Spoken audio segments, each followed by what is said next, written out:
Ça y est, on est arrivé. Oh putain.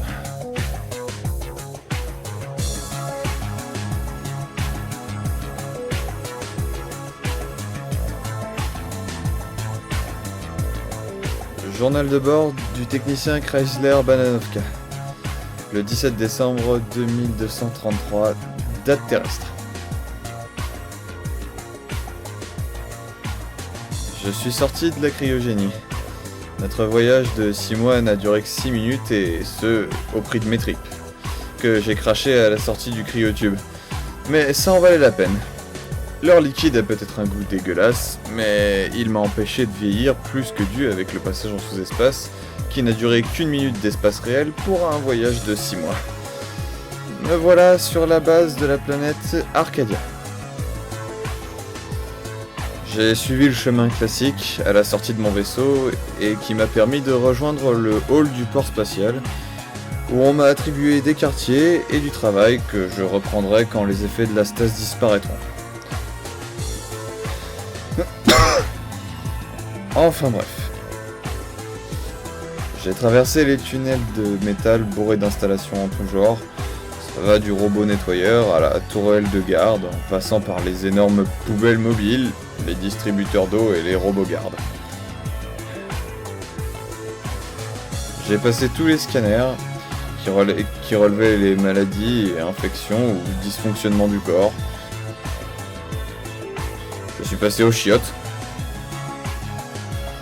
J'ai rencontré un tas d'officiers et de sous-officiers plus ou moins sympas, avec qui j'ai discuté et avec qui je me suis renseigné sur les us et coutumes et les règles, la date, le jour, l'heure, etc. Tout était calme, tout était lumineux, et l'ambiance était pourtant étonnamment étouffante. Le vide des salles et des couloirs était presque dérangeant. Parfois, le bruit parasite qui encombrait nos oreilles était comblé par le bruit d'une canalisation soumise à la pression qui me faisait sursauter, qui m'a d'ailleurs fait sursauter. Enfin, tout ça pour finalement arriver dans la grande salle, le hall du port spatial. Et là, je ne sais pas ce qui s'est passé. Quelque chose d'incroyable. L'excitation et l'impatience, la joie, se sont mêlés à la peur et à la fascination. C'est simple. J'ai été subjugué. Je suis arrivé sous un immense dôme. Partout, au-dessus de la grande salle circulaire, un gigantesque dôme de verre qui nous protégeait de la pression et, de l'autre côté, la planète. Immense, belle, mais surtout imposante. J'ai été écrasé par la beauté, par la peur, terrassé même. C'est dans ces moments-là que l'on se rend compte à quel point nous sommes faibles et insignifiants. Comment pouvais-je penser autrement, alors que d'ici, à des milliers de kilomètres, la planète restait beaucoup plus grande que nous. Tout notre champ de vision était rempli. Terrible. Les espaces verts pas encore colonisés, le jaune des déserts pas encore exploité, et l'océan bleuâtre pas encore distillé.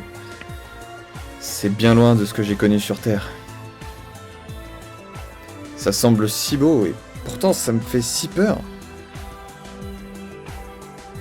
Par chance, je travaille dans la station, et uniquement la station. Mais je ne sais pas. J'ai ressenti une attirance presque malsaine envers cet endroit. Je ne sais pas quoi dire. Elle m'a touché. Mais je dois me reconcentrer.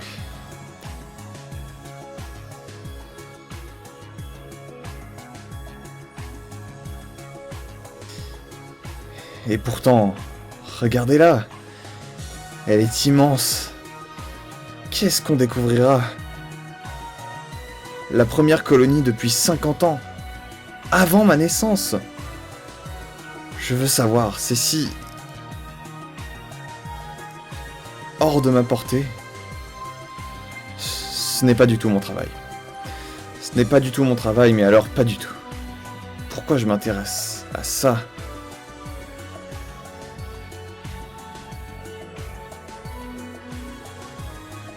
Je suis passé à l'appel et je suis rentré dans la vie de la station, en oubliant le choc de cette vision. Après ça, je suis allé me reposer. D'ailleurs, je vais aller me reposer. Je pense qu'il vaut mieux que je m'arrête. Oui, c'est mieux que je m'arrête là et que j'essaye d'aller vraiment me reposer. Je m'arrête là.